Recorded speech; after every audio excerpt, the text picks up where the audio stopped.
Alright, so I've reviewed a lot of Thor player games and given advice on a lot of Thor player games, and I see people make the same mistakes with his ult a lot. And I want to talk about a few different ways that you can maximize his ult, because the conversation is coming up now with Thor where people are realizing that it's not just agenda posting anymore. He actually is in a pretty bad spot in the meta right now.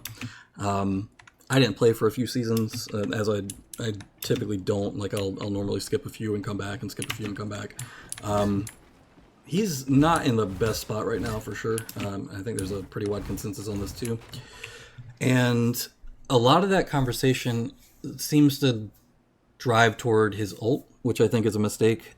His ult is not the reason that he's not viable in the meta. You can give him Mag's ult right now, and it wouldn't make him viable in the meta. The problem is his sustainability has taken such a hard hit from just a few different things. Dino being in the game, Cyclops being in the game, him having such a big hitbox, his bonus HP taking a hit on total cap a while ago. There used to be a higher cap for that, and now it's a 150 cap plus 50 for the hammer throw too. So you can get to 200 cap, but it's not the same.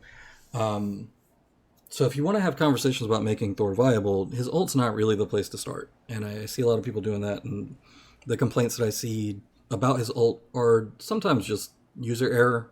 And I'll talk about some ways to maximize that so that you don't, it's still not, don't get me wrong, it's not a great ult. As far as ults in the game, it's probably, it's pretty comfortably one of the bottom 10 ults in the game. But it's not horrendous. It's not like zero value. You can get plenty of value out of it. Before we get into that, so there are some obvious things everybody should know.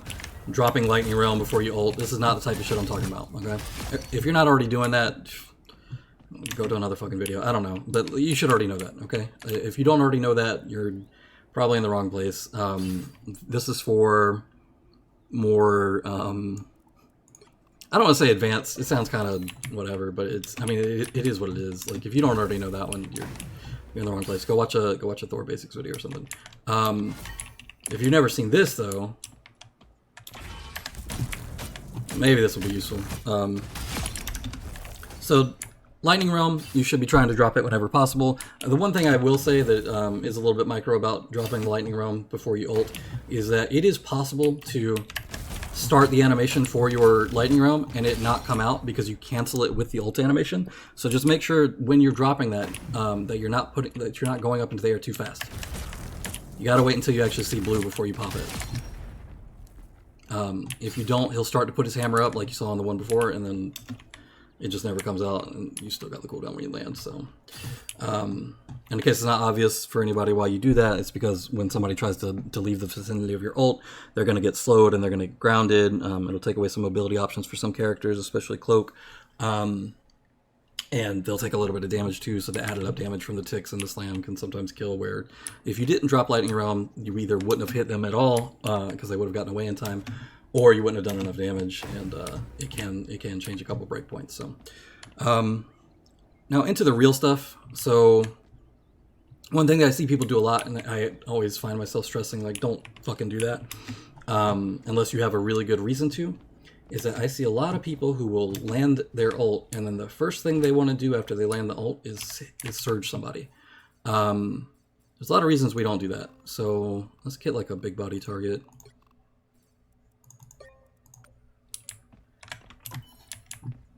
The problem with that is that we're still burdened by the global cooldown, right? So, let's say you ult, and the first thing you do is surge. Now you have to get that to go back to 3, and you have to wait for the global cooldown before you can go into runes after that. Now, that might seem like, okay, well, that wasn't that bad, like, what's the problem? In comparison to that, let's look at what it looks like if we do...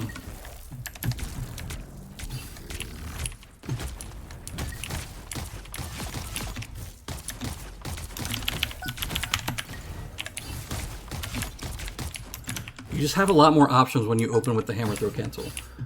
So as soon as you land, If you do that, you're going to be at 3 in most cases, because by the time you're up in the air, you probably regened a little bit between whatever the fuck you were doing before you went up into the air, and then also the 2 that you're going to get on hammer throw and your hammer swing. So it'll put you right at 3, and then you can go right into runes. I'll show a clip of that in practice and why that's what you want to do. So here's a clip. So here there's a White Fox and a Luna. I know that with Luna specifically, if I follow up on her after slam with hammer throw cancel, she dies.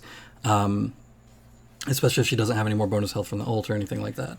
So I pop ult as soon as her ult ends, because I've been counting it. I'm going to make sure I hit her so I can at least get her with it. But I know where the White Fox is too. I see her over on my right. So I hit that. I know that I have runes, so I go into runes right after.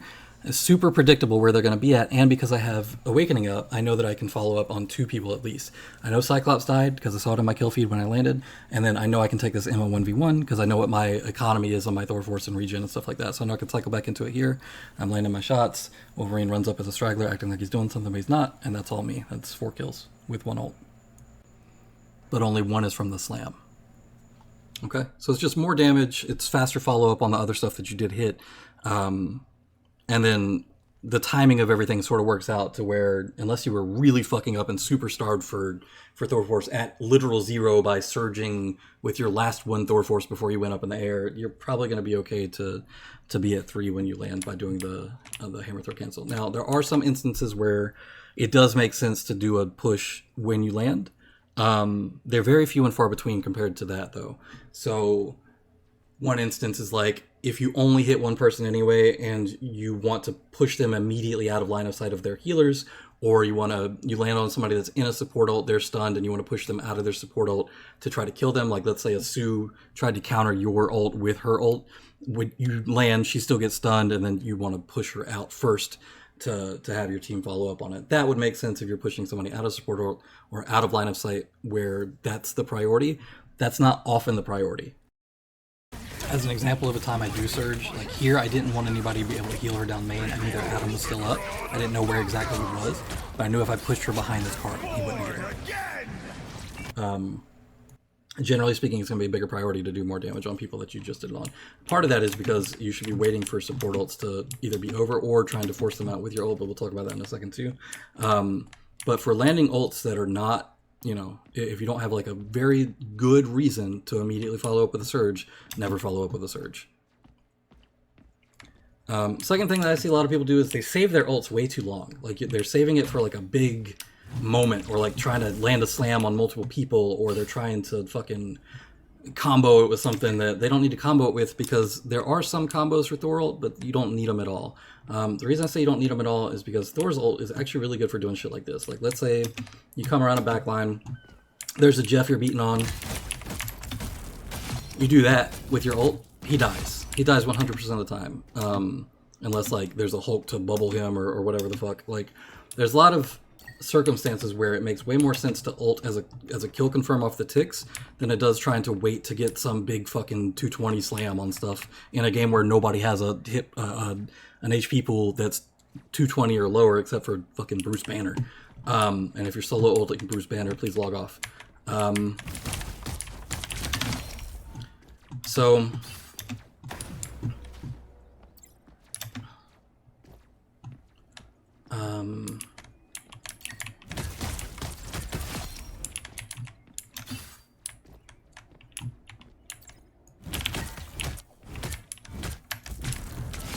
That's always going to make more sense if she starts to get away from you and you don't have the Thor Force to go back into runes, or you don't have the ability to surge, or your surge is on cooldown for that 1-2 seconds, whatever, so you can't catch back up to them. Just popping your ult and finishing them right there makes way more sense.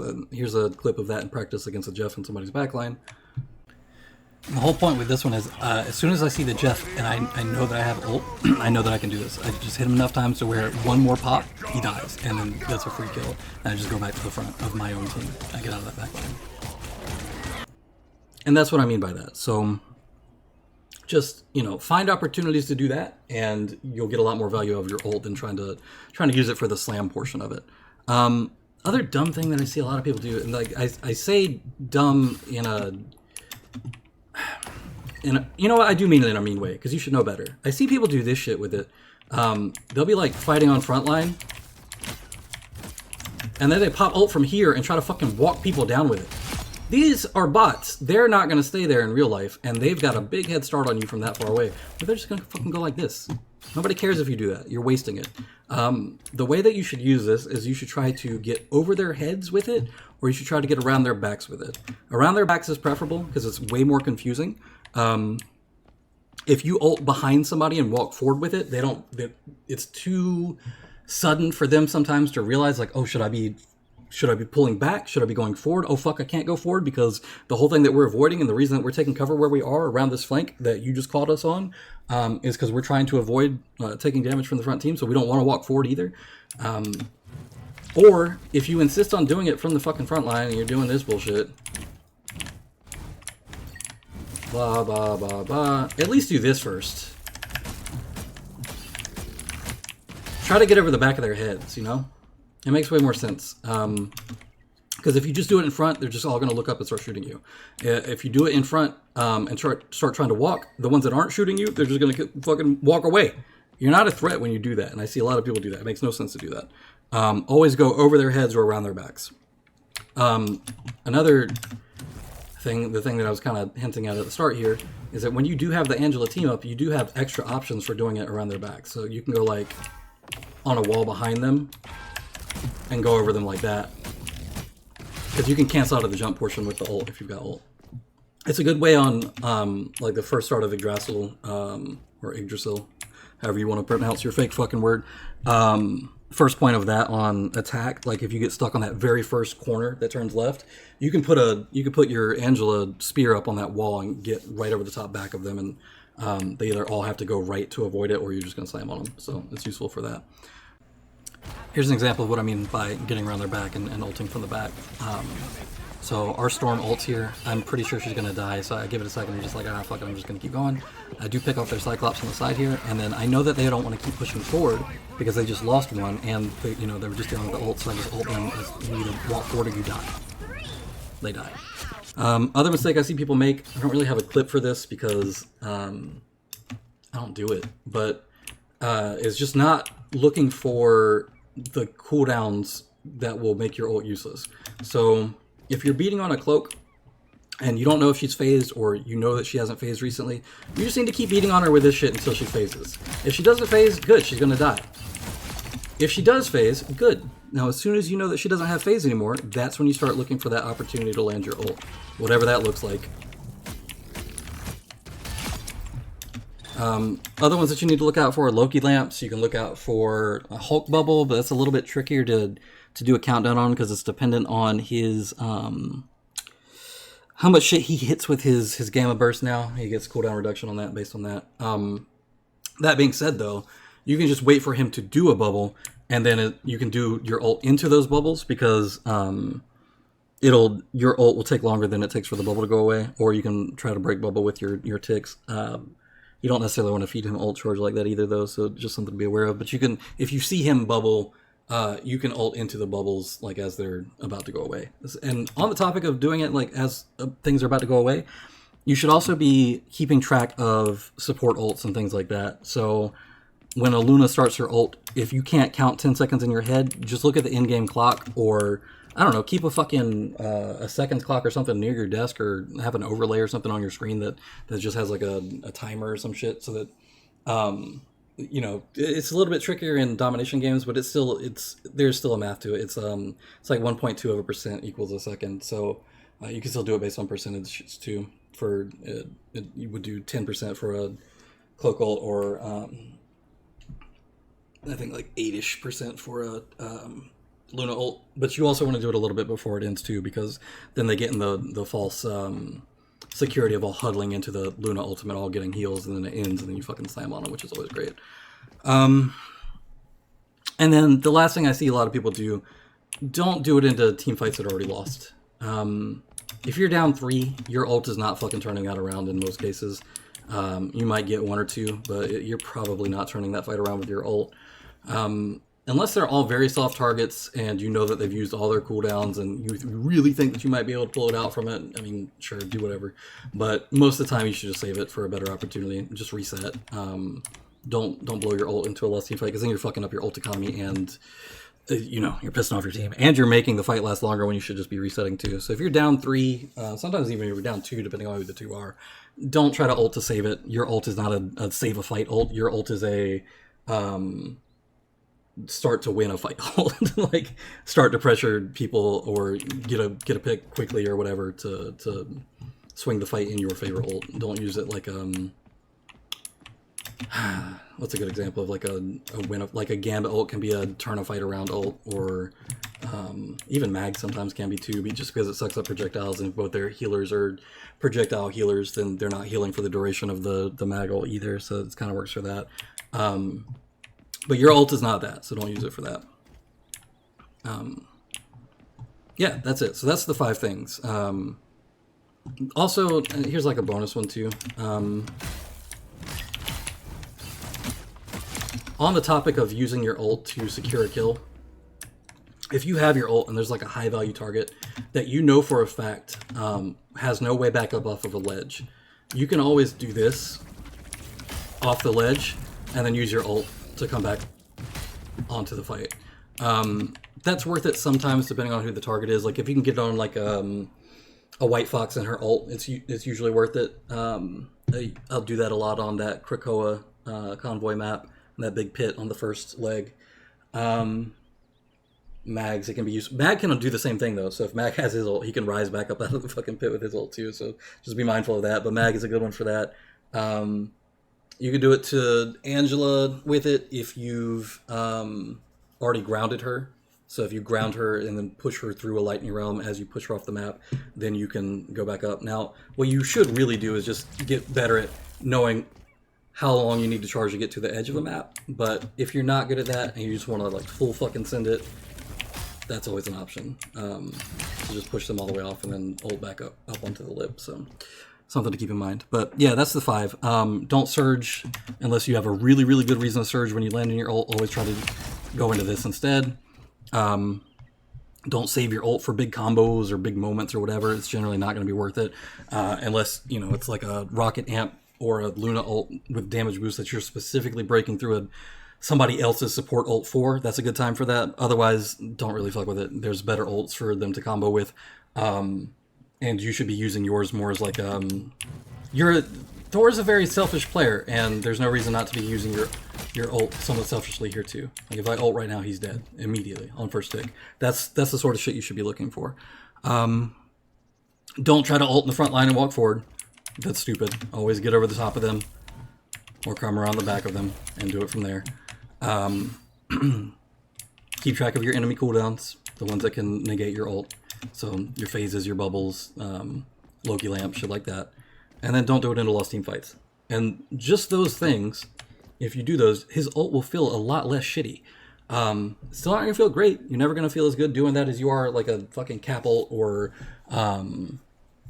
you know, Magneto ult or anything like that. But you know, as far as tank ults go, it's really not that bad. It's got a lot of utility if you stop just trying to use it for big slam, and especially if you stop trying to use it for big slam from front. Just fucking idiotic. Just pick your spots with it, and it's really it's pretty high value, and you get it back so quickly too. Like because your ult charge is going to be based on how much damage you're doing, and Thor's like a big damage character, you get your ult back pretty fast. So if you're using it just for that, like kill confirm right here and pop somebody with it, they die, whatever. Okay, good. Now you're up in a 6v5, you just want to fight with it, and as you're cleaning up the rest of that fight, you're going to get back like 20-30% if you're, you know, really beating up shit as you're cleaning up that fight. So don't be afraid to use it. Don't save it for dumb shit. But yeah, hope that helps. Hope it sort of changes some of the focus on the how to fix Thor conversations away from his ult, because an ult wouldn't change his place in the meta at all right now.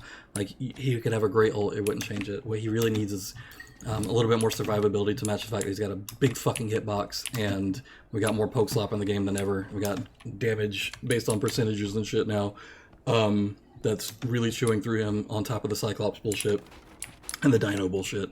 He gets hard countered by a couple more things than we're used to, and for a character that has no damage reduction, like other tanks that don't have shields use to live, like your things and so on, you do feel it a lot more, especially since the BHP nerfs and stuff. So that's the direction that I think people should be looking at is, you know, how do we get him more survivability? Maybe when he's got bonus HP on his bar, maybe he takes you know, some reduced damage anytime he's got bonus HP on his health bar until it all goes away. It kind of works like my thought is like make it work like Overwatch armor or something. But you know, there's a lot of different things that would help the character. I don't think make his ult better is going to change his place. Because all that does is change his place for the one time that you use the ult in the fight. And if you're still not picking your spots in the same way that I'm talking about in your fights, and you know, you just get canceled out by fucking Loki lamps or cloak phase, or by trying to walk somebody down. Like, even if you made this like the same speed as everybody else in the game walks at, they could just turn around and walk away. So better use of it is a lot more important than having some buff to it, in my opinion. So that's it. Hope this helps. Take care. Have a good one. Bye.